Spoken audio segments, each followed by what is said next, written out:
Capítulo 35 de Números.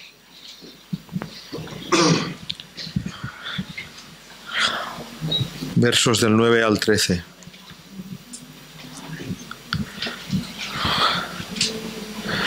Habló el Señor a Moisés, diciendo: habla a los hijos de Israel y diles: cuando hayáis pasado al otro lado del Jordán, a la tierra de Canaán, os señalaréis ciudades de refugio tendréis, donde huya el homicida que hiriere a alguno de muerte sin intención. Y os serán aquellas ciudades para refugiarse del vengador, y no morirá el homicida hasta que entre en juicio delante de la congregación. De las ciudades, pues, tendréis 6 ciudades de refugio. Amén a la palabra del Señor. Gloria a Dios. ¿Alguien se acuerda de esto? Seguro que sí.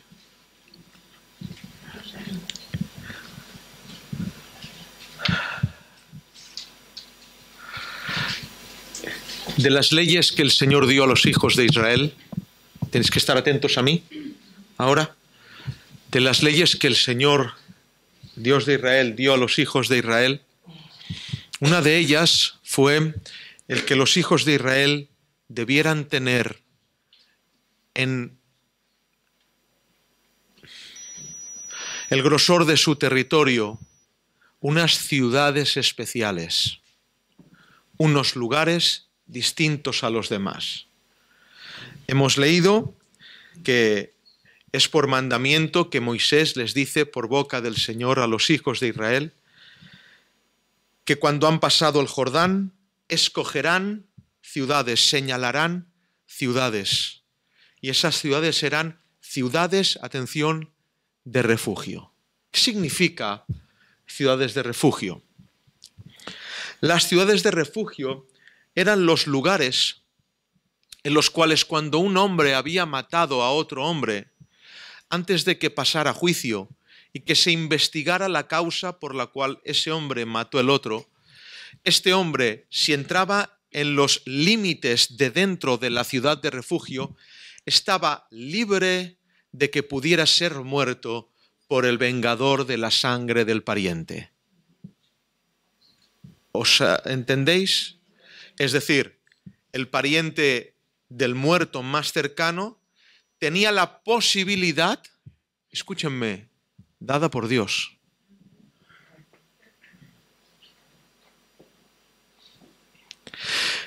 tenía la posibilidad de ir a encontrar a la persona que había matado a su pariente cercano y darle muerte. Pero si este hombre que había matado al otro hombre entraba dentro de una ciudad de refugio, este hombre estaba libre de que lo pudieran buscar y de que lo pudieran matar. El vengador de la sangre no le era permitido dar venganza a su pariente cercano dentro de la ciudad de refugio. ¿Alguien no lo ha entendido? ¿Queréis que lo vuelva a repetir? ¿Lo vuelvo a repetir? Sí, vale. Habían unas ciudades especiales en medio de todo el territorio de Israel, que esas ciudades eran dispuestas para que se refugiaran aquellos que habían matado a un hombre o a una mujer. A hombre hablo en general, de especie, a un hombre o a una mujer. ¿Por qué? Porque esas ciudades daban refugio y salvaguarda del vengador de la sangre. El pariente cercano del muerto tenía la posibilidad de ir en busca de quien había matado a su pariente y darle muerte. Pero dentro de estas ciudades, dentro de estos lugares, el Señor decía: no os es permitido allí encontrar al que ha matado, y el vengador de la sangre no tiene permiso para entrar allí. Gloria a su nombre. Estas ciudades eran ciudades especiales. Qué bueno es el Señor, hermanos. Y se repartieron de una manera muy especial. En la tierra de Canaán habitaban 9 tribus en un lugar, y en otra región de Canaán 2 tribus y media. La repartición de dichas ciudades tendría que ser, pues, a nuestros cálculos diferente a la que fue, porque las ciudades de refugio se repartieron entre 3 al norte, 3 al sur.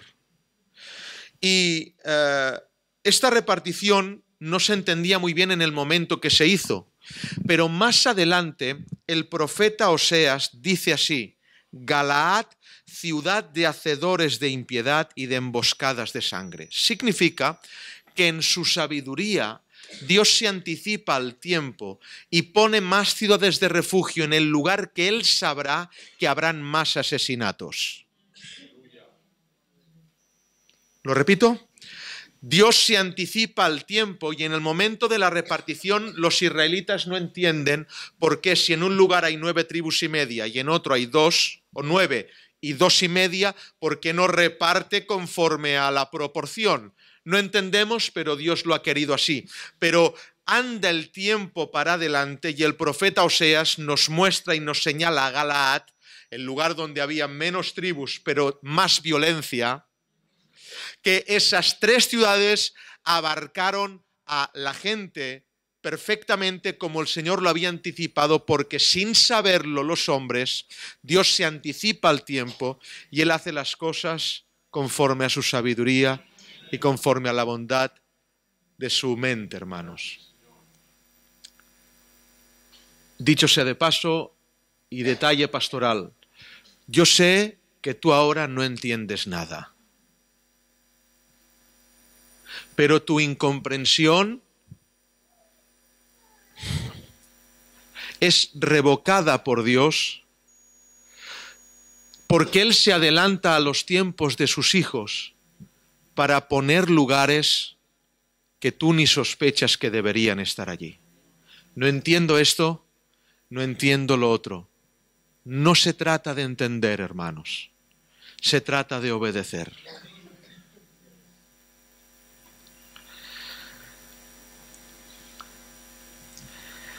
A veces no sabemos por qué Dios concede más misericordia a unos que a otros. A veces no entendemos y decimos que la repartición está mal hecha, no conforme al número, pero dejemos que Dios haga. Porque nosotros somos hombres y no Dios. Y el que está sentado en el trono tiene absoluta sabiduría en todo. A Él sea la gloria, la honra y la alabanza. ¿Cómo el Señor dispuso que se hicieran estas ciudades? Y entro en el sermón, sencillo y espero que breve. Las ciudades ordenadas por Dios eran reclamadas por Dios al pueblo. Es decir, el pueblo de Israel, el conjunto de las tribus, tenía que edificar esas ciudades. Les era obligación hacerlo aunque no quisieran. Y obligación no solo de hacer la ciudad, sino de conceder el terreno. Lo repito, no solo obligación de hacer la ciudad en sí, esa ciudad de refugio, sino también de conceder el terreno para que fuera hecha.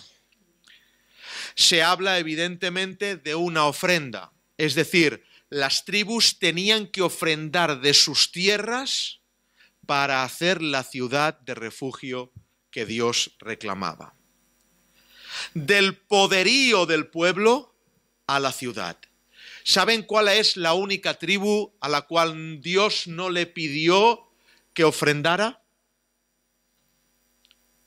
La única tribu que no tenía tierras.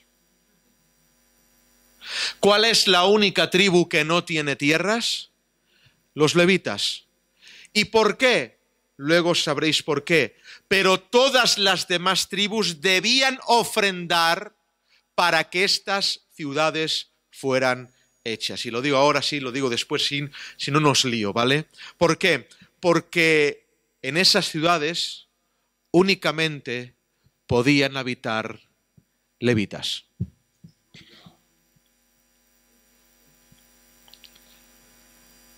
No os emocionáis, vale. no os emocionáis. Lo voy a repetir otra vez.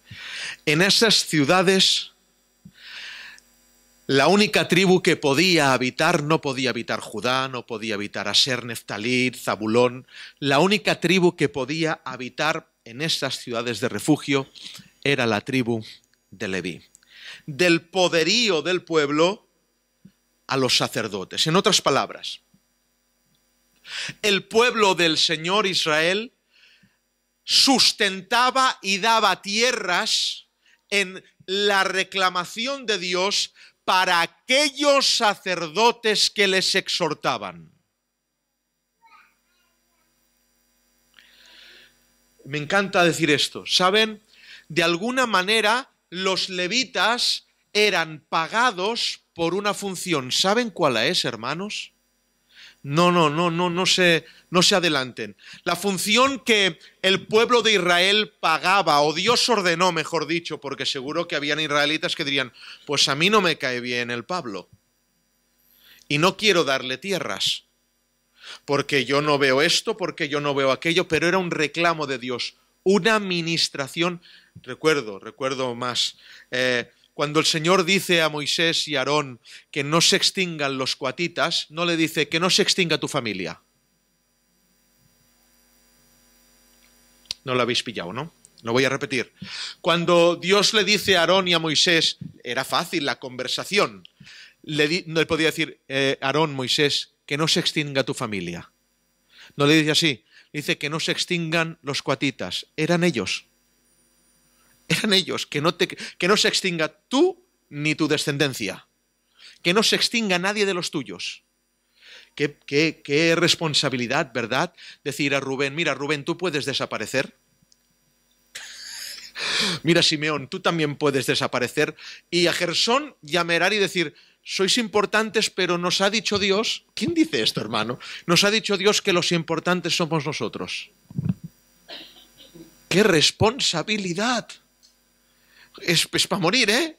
Pero hay veces que se tiene que hacer. Me ha dicho Dios que esto es para mí. Nos gusta. Esto no mola. Esto nos gusta. En esas ciudades tenían que estar los levitas. Luego, el pueblo sustentaba el levirato por ordenanza del Señor. ¿Y qué pagaba el pueblo? ¿Para qué pagaba? ¿Cuál era la función de los levitas? Recolectaban, hacían puentes, vendían pan. ¿Cuál era la función? Escuchen que esto os tiene que marcar para siempre. La función de los levitas, el pueblo de Israel pagaba a unos hombres para una función. ¿Cuál? Vivir.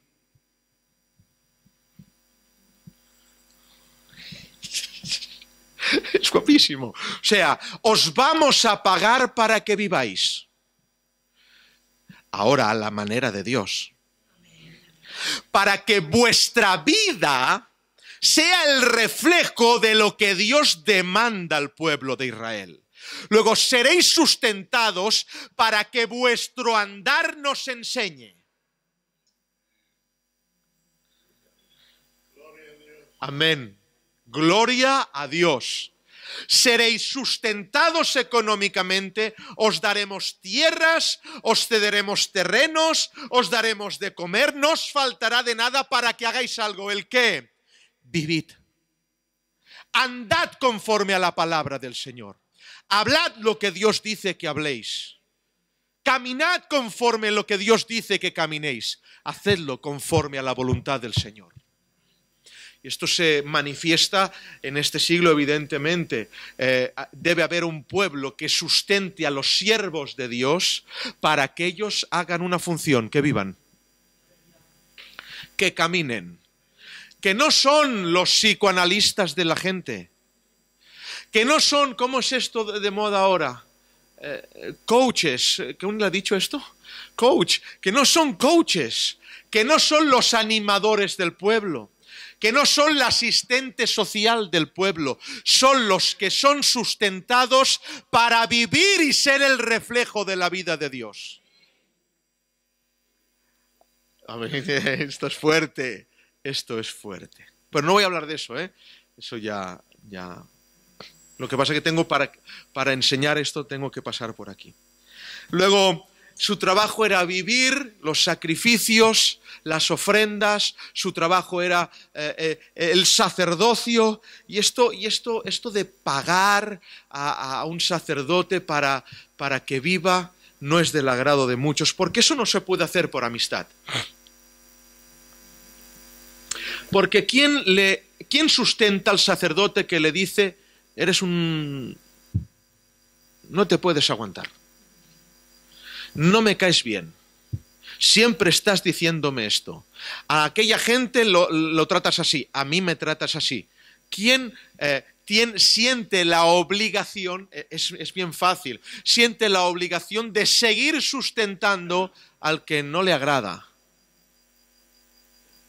No se puede hacer ni por afinidad, no se puede hacer por amistad, no se puede hacer por sentimiento, sino por mandamiento de Dios, porque hay quien en función del sacerdote muda la ofrenda. Tiene que pasar por aquí, ¿eh?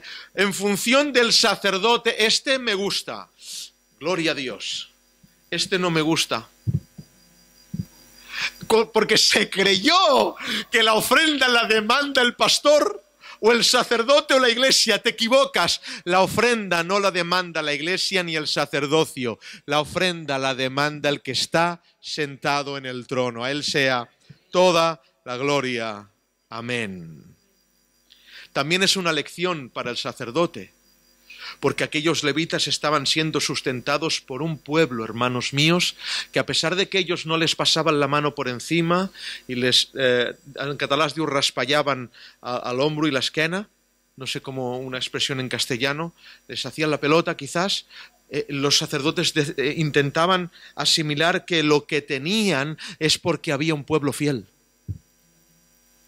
Es una lección para el sacerdote también. Hay un pueblo que es fiel. Y hay un pueblo que es fiel. ¿Ah, no? Sí, sí. Hay un pueblo que es fiel. Y que da lo que es de Dios. A pesar de que le caiga bien, le caiga mal, le guste dónde van, le guste dónde no van. No sé por qué digo esto. Recuerdo que hubo una iglesia que no se partió, se congregaron en diferentes lugares. Y porque nosotros le cedimos el local, a la gente de esa iglesia decidió ofrendar cuando se dispersaron a otros lugares, ofrendar a la iglesia del camino, porque sentían la obligación de parte del Señor de que aquellos que les habían sustentado, que los tenían que sustentar. Aquellos que les habían ayudado y enseñado, tenían que ser aquellos que recibían lo que Dios les había dado. Y no estamos hablando de 20 euros, ni de 100, estamos hablando de dinero. Y gloria a Dios por la gente que es honesta en esto. Que el Señor me ayude. A ti no, a mí sí. Que el Señor me ayude, hermano. El Señor me ayude. En otras palabras, las ciudades de refugio eran las iglesias de los levitas. ¿Ya estáis? ¿Estáis aquí? Aquellas ciudades eran como una iglesia, como el lugar de los sacerdotes. Y saben cuando dice, os escogeréis ciudades, dice, señalaréis ciudades. El verbo es mucho más complejo. El verbo en hebreo es jará y significa enmaderar, pero también tiene otra acepción que significa facilitar un encuentro, pero también tiene otra que significa transformar. Y voy a usar las tres. Cuando dice os señalaréis esa ciudad, le está diciendo la vais a enmaderar, vais a propiciar un encuentro y vais a transformar ese lugar. Es tremendo, hermanos. Es decir, esa ciudad era una ciudad la cual tenían que enmaderar, la cual tenía que ser una ciudad que propiciara el encuentro. ¿De quién? Acordaros de lo que acabo de decir, del que había matado con el Dios de Israel. ¿Nos impacta? Me alucina. El mover de Dios para mí es alucinante. Es impresionante. Y también tenía que ser una ciudad que propiciara la transformación. ¿Y cómo Israel, cómo Israel enmaderó la ciudad. Escúchenme por favor ahora. ¿Cómo Israel enmaderó la ciudad? ¿Cortó encinas? ¿Cortó sándalo? No, hermanos, enmaderó la ciudad poniendo levitas dentro.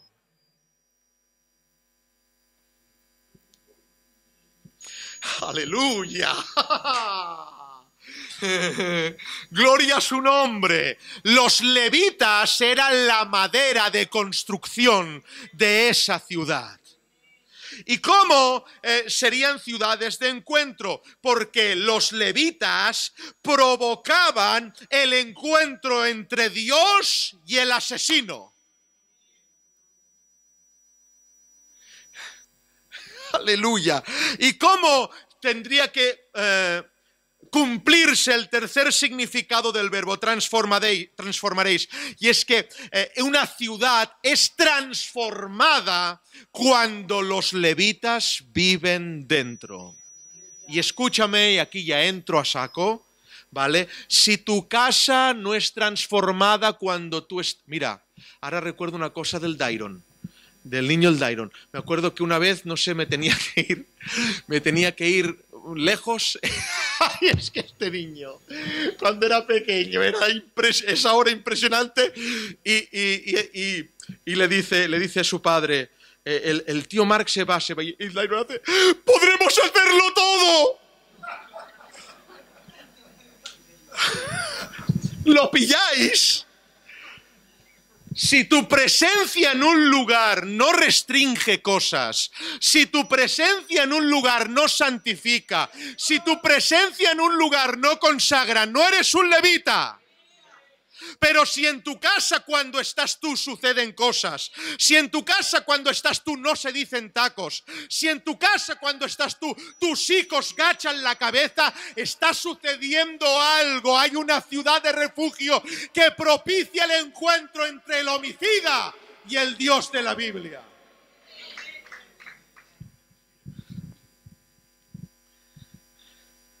Aleluya. Este Dairon es que... podremos hacer de todo, podremos celebrar esto, podremos... y estaba emocionado porque yo me iba.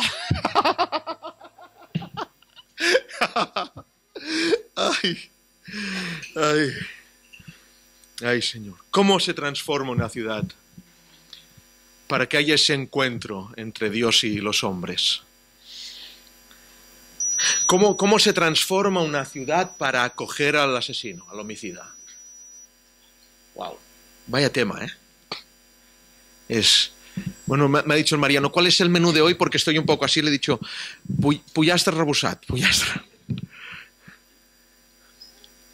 ¿Cómo lo hacemos? ¿Cómo se transforma una ciudad para que quien entre allí huyendo del vengador de la sangre se encuentre con Dios, hermanos? ¿Cómo se transforma una ciudad para que un homicida sea regenerado? Bueno, ahora dejadme, ¿vale? Un poquito.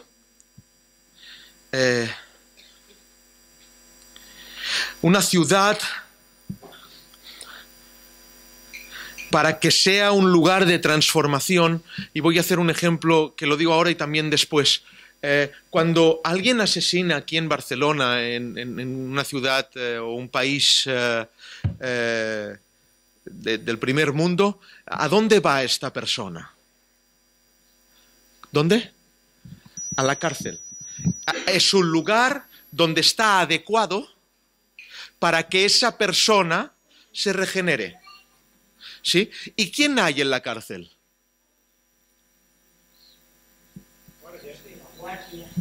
Guardias, pero ¿qué más hay? Lo que más hay en la cárcel, lo que más hay. Delincuentes, asesinos, violadores, etcétera, etcétera, etcétera. Porque la moral del hombre es cuando un hombre transgrede, ponlo con los demás que han transgredido. La moral de Dios es cuando hay un asesino, júntalo con los santos.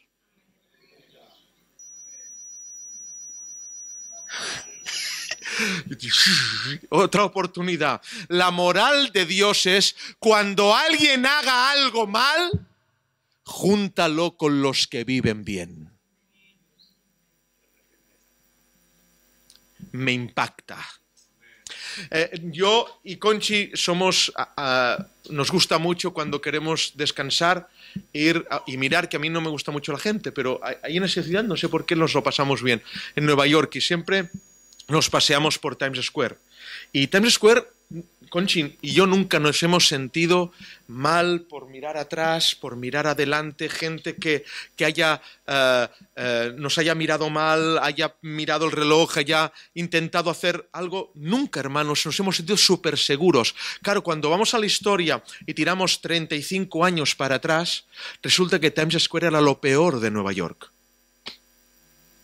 Se compara ahora con el Bronx. Asesinatos, violaciones, droga. Aquí hay un hombre que estuvo hace 30 y pico de años y lo puede testificar. Era impresionante. Lo que pasa ¿qué ocurrió en Times Square? Bueno, un sacerdote plantó una bandera.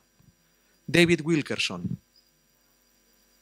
Empezó a predicar a las calles, a predicar a las bandas, de ahí aquella famosa novela, que no es una novela, que es un testimonio, La cruz y el puñal, Nicky Cruz, etcétera, etcétera, etcétera. Aquel hombre, un hombre, hermanos, un hombre predicó el evangelio, un sacerdote fue una ciudad de refugio entera. Regeneró por completo aquel lugar para la gloria de Dios. Un sacerdote regenerando el lugar. Usted puede regenerar sus hijos. Usted tiene la facultad de, por medio de su vida, hacer que se fijen, por medio de su vida, llevarlos al arrepentimiento o al menos, incomodarlos. Que se incomoden, que sepan dónde están los límites. En la familia. Un sacerdote en un lugar. Yo recuerdo un caso que un sacerdote veía cómo en su casa, en su familia, en su cultura, había un desorden pecaminoso enorme en cuanto a la manera de celebrar las bodas y se abstuvo, pero aun él absteniéndose de eso, su mujer, su hijo, su familia seguía yendo y él no iba. Y seguía yendo. ¿Y cómo lo puedo hacer? ¿Voy a estirarle de los pelos? No, hermanos, no es la manera. La manera es ser santo. La manera es ejemplo. Al cabo de un año y pico, la mujer tuvo que entender de que ¿dónde voy yo a ese lugar si mi esposo no viene? Creo que tiene toda la razón, ese lugar no es un lugar de Dios para ir. Regenerar ciudades de refugio. Ciudades de refugio. Una ciudad es transformada poniendo un sacerdocio en ella. Una iglesia es transformada si las familias sacerdotales son santas. Tarde o temprano afectarán a los que entran huyendo del vengador, porque escúcheme, está huyendo. Hoy por desgracia vemos al revés, ¿no? Que entra un santo en una iglesia y lo corrompen. Porque el sacerdocio que predica no es santo. Y gloria a Dios por las iglesias que se mantienen en su mensaje y no doblegan el brazo a la familiaridad ni a las amistades y provocan que haya gente que esté un tiempo y parezca levita, pero cuando le ha venido la prueba se haya tenido que ir porque el levirato le agobia. Y gloria a Dios por los levitas que cambian de ciudad de refugio, porque también hay gente que se ha ido cambiando de ciudad de refugio y no han dejado de ser nada, simplemente Dios me lleva allí. Adelante, gloria a Dios por tu vida. Pero quien escoge un evangelio distinto es que le ha agobiado. Ha salido de las fronteras de la ciudad de refugio y aquí estoy y digo esta palabra, el vengador de la sangre va por ellos. Los está persiguiendo. Gloria tenga su nombre.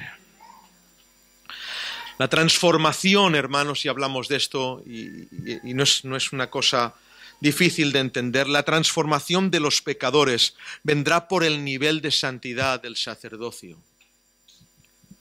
Usted se desespera en su casa por su marido. Usted se desespera en su casa por sus hijos. Cumpla la palabra del Señor. Sea usted ejemplo.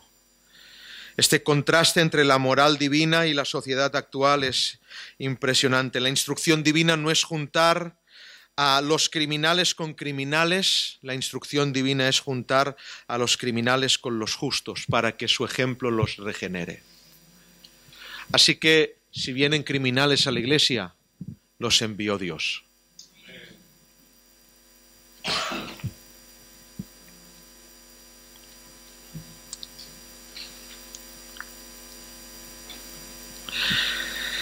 En la ley de las ciudades de refugio había una ordenanza y esta ordenanza decía que tenían asilo antes de que se produjera el juicio, porque así se utilizaba la ciudad como escondite del vengador, pero no se podía utilizar la ciudad como escondite de la justicia. Porque una cosa era aquel que quería venganza y otra cosa es si lo habías hecho a conciencia o no.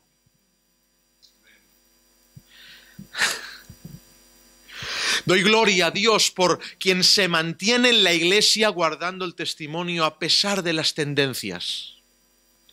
Y se mantiene con su sacerdocio santo a pesar de todo lo que está pasando, hermanos míos, porque la transformación de los pecadores llegará. Quizás haya malvados rodeados de justos para la corrección y regeneración, pero tengo una noticia, hermanos míos. Dios ha entrado dentro de esta ciudad para regenerarla, porque esa es la solución final. Es el Espíritu Santo dentro de nosotros para regenerar esta ciudad. El sacerdote entra dentro de este criminal. ¿Lo hace con usted? ¿Está seguro? Y tengo una mala noticia, escúcheme. El justo en nuestra cárcel no es cambiado en impío. ¿Lo entendéis? Es decir, Dios dentro de nuestro, por más que hagamos un bombardeo de ideas erróneas, Él no va a cambiar. Quizás se vaya, pero no va a cambiar. Aleluya. ¿Qué quieres decir con esto?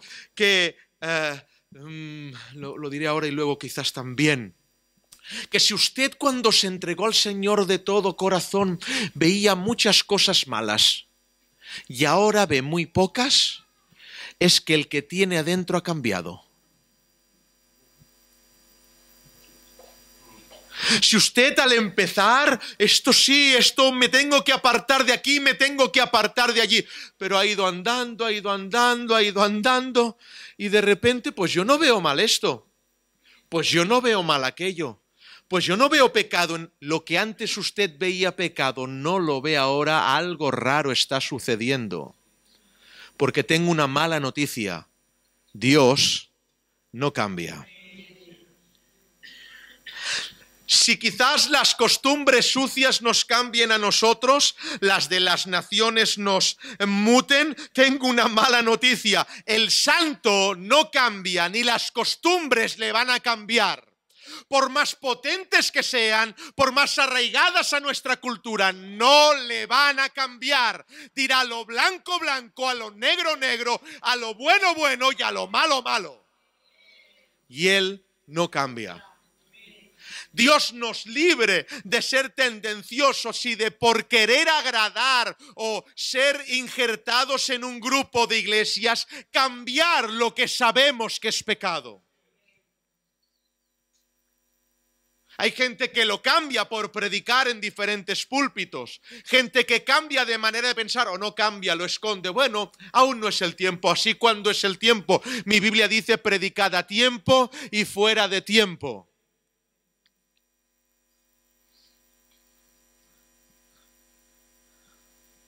Así que tengo una mala noticia. Dios es inmutable. El Espíritu Santo no cambia y Jesucristo es el mismo ayer y hoy y por los siglos. de alguna manera, hermanos, y esto sigue, pero yo voy a la recta final, de alguna manera, el castigo para el homicida es vivir entre justos. Dios tiene tanto amor, tanta misericordia y bondad, que pone a gente que no lo merece al lado del lugar de gente que está pagando un precio. En el infierno no hay corrección, solo castigo. Aquí es la corrección. Aquí y ahora. Dios me castigó a mí viviendo entre ustedes. Y si no entienden un piropo, me da igual. Dios me castigó a mí viviendo entre santos. Y mi idea de pastorear era muy distinta a la de ahora. ¿Por qué? Porque cuando yo entraba en una iglesia, hermanos míos, muy pocas veces me veía superado. Os voy a contar una cosa. Mira, ahora me he acordado. Igual le he dicho alguna vez. Muchas veces me veía superado por el nivel de santidad, no es la palabra. Muchas veces muy pocas veces me veía superado por vivir una vida cerca de la voluntad del Señor conforme a la palabra del Señor. Una vez, en una ocasión, yo estaba orando, haciendo un llamado, pensaba que era... Y oraba por uno, oraba por otro. Y en esa ocasión se levantó una joven y fui a orar por ella y yo muy puesto me fui a orar por ella y cuando le voy a poner la mano, Dios me dice, hermanos, tal como os digo, ni la toques. Y yo, que no te permito que pongas tus manos en ella, porque es ella la que tiene que orar por ti. Yo me conmoví y aquella joven estaba llorando, qué guapa era. Guapa en el sentido de santidad.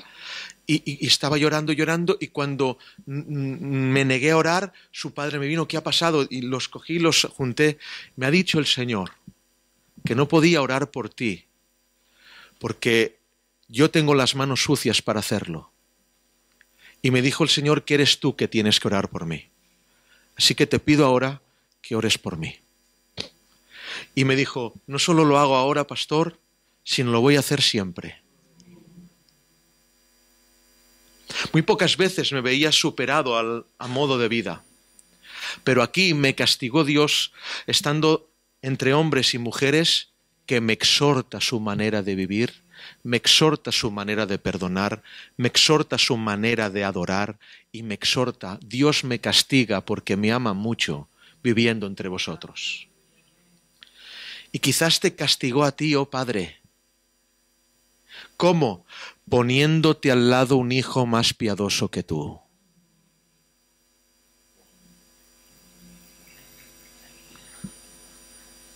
Está el Señor aquí, Y quizás le castigó a usted, suegra. ¿Cómo? Poniéndole una nuera más piadosa que usted. Y nos los pone al lado para avergonzarnos, porque ellos son las ciudades de refugio.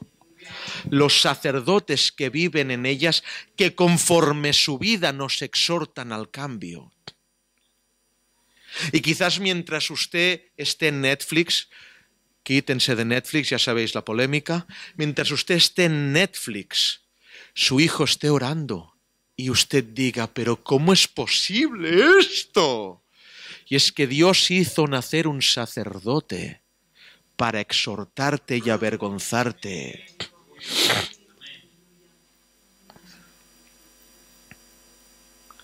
Qué tortura, hermanos, tener un justo al lado, pero es el castigo de Dios por cuanto nos ama.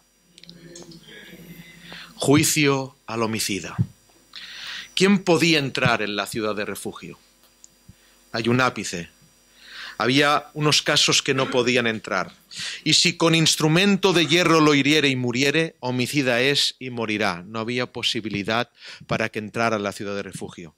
Y si con piedra de mano de que pueda morir lo hiriere y muriere, homicida es, el homicida morirá. Y si con instrumento de palo de mano que pueda morir lo hiriere y muriere, homicida es, el homicida morirá. El pariente del muerto, él matará al homicida, cuando lo encontrare le matará.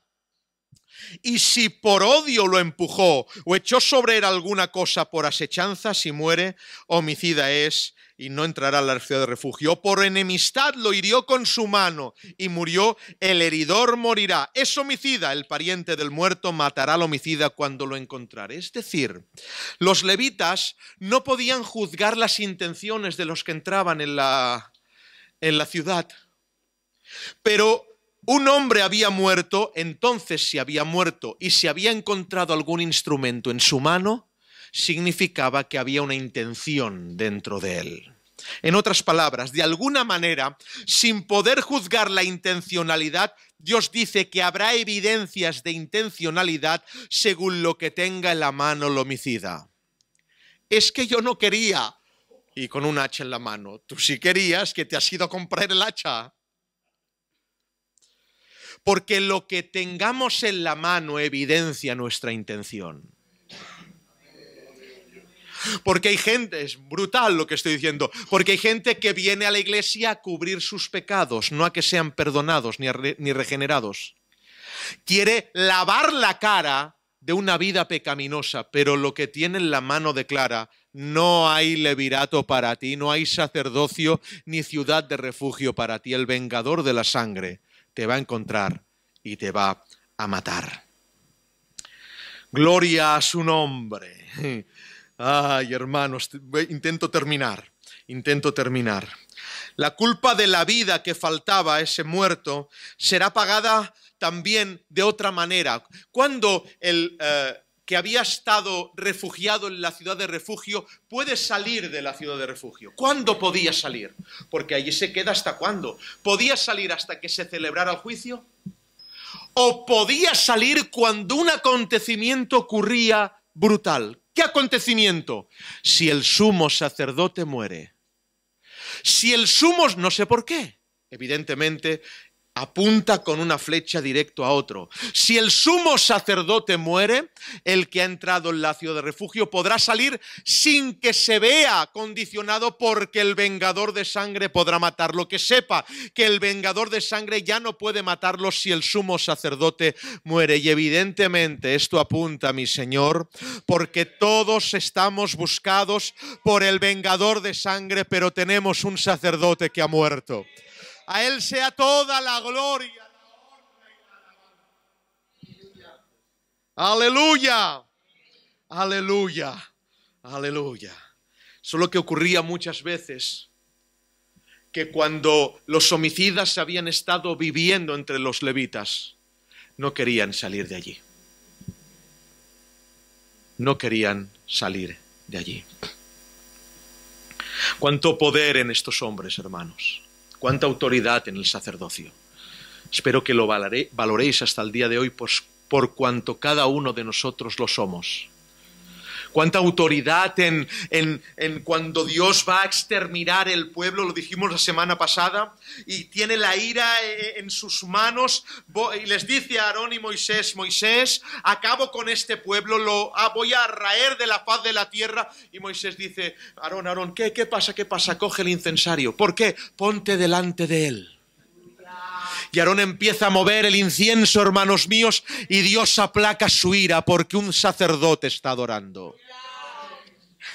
Esto sucede hoy.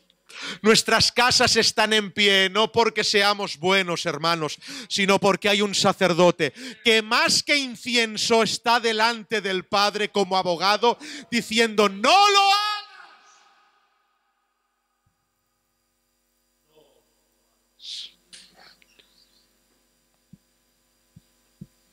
Por eso podemos hallar refugio en esa ciudad de refugio que es escondedero contra el viento, refugio contra el turbión. Los demonios no pueden refugiarse en Jesús porque Él no socorrió a los ángeles, sino a la descendencia de Abraham. ¿Por qué los demonios mataron? Pero usted también. Voy al final, ya no puedo más. Estoy intentando retener el momento, pero no puedo más. Sí, hermano, tengo una mala noticia. Le han explicado la historia mal. Le mintieron. Le dijeron a usted que el vengador era el diablo. Y usted lleva tiempo creyendo que huye del diablo. Toda una vida creyendo que huye usted del cornudo, que es pintado de rojo, con el tridente, y detrás de usted tengo una mala noticia. Quizás para usted sea buena, para mí es muy mala. Usted no está huyendo del diablo, porque a ningún demonio mató. Pero tengo una noticia brutal. El vengador de la sangre no es Satanás, no es Luzbel, no es Belial. El vengador de la sangre es Dios. Y usted está huyendo de él porque usted mató a su hijo.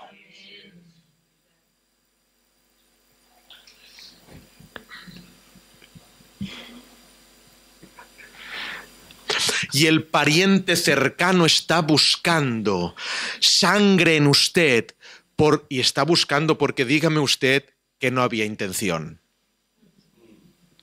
Usted con toda la intención y yo con toda la intención le matamos. Como reza aquella alabanza, si hubiera estado allí, yo te hubiera clavado las manos también. Porque usted y yo lo hicimos. Desde que nacimos mentimos, deshonramos al Padre. Desde que fuimos concebidos, en pecado fuimos concebidos, escrito está. Y usted y yo fuimos en contra de Él. Y el vengador de la sangre es más hábil que el diablo. Es omnipresente, omnipotente y omnisciente. ¿Quién lo librará a usted?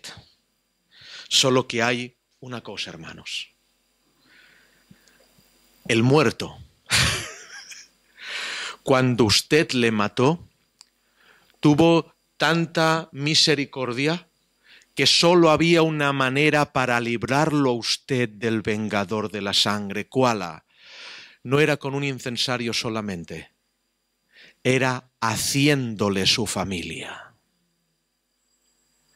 Por eso es ahora que puede llamarnos no solo amigos, sino hijitos. Y el que nosotros hemos dado muerte, una vez se llamó el unigénito Hijo del Padre, para que ahora doctrinalmente se llame el primogénito entre muchos hermanos.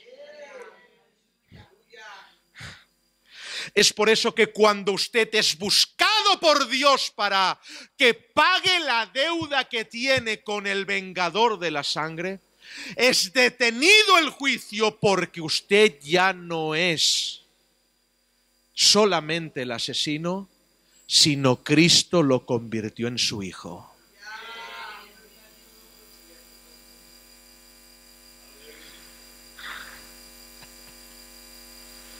Sí. Usted y yo. Porque solo hay un caso que se mató al sacerdote mismo. Solo hay un caso que debamos resaltar. Y es que el que ha sido muerto es el sacerdote. Y es que el que ha sido muerto es también la ciudad de refugio. Y es que el que ha sido muerto es la misericordia y es la justicia. Y el que ha sido muerto nos ha hecho hijos y coherederos con él. Esta es la historia más grande que ningún hombre ha contado. Me río de Star Wars, me río del Señor de los Anillos. No hay nada ni nadie que se pueda comparar a lo que estamos hablando. Porque todo esto apunta a uno, sí. Y Él es el vengador de la sangre. ¿Queréis textos? Dios está irado contra el impío todos los días. ¿Queréis otro texto? Porque la ira de Dios se revela contra toda impiedad e injusticia de los hombres y contra los hombres que con injusticia detienen la verdad. Estos textos están vigentes. Pero también hay otro texto, hermanos míos. ¿Cuál? Estas cosas os escribo, hijitos, para que no pequéis. Pero si alguno hubiere pecado, abogado tenemos para con el Padre, a Jesucristo el justo. Hay más textos. Todos estábamos muertos, y parafraseo, en nuestros delitos y pecados. Pero ¿os acordáis las dos palabras más gloriosas que escribe la Biblia? ¿Cuál? Pero Dios. Pero Dios. Textos que le tocan a usted de lleno si se ha arrepentido, si es regenerado, si el Espíritu Santo habita dentro de usted. Porque a los que antes conoció, también los predestinó para que fuesen hechos conforme a la imagen de su Hijo, para que Él sea el primogénito entre muchos hermanos.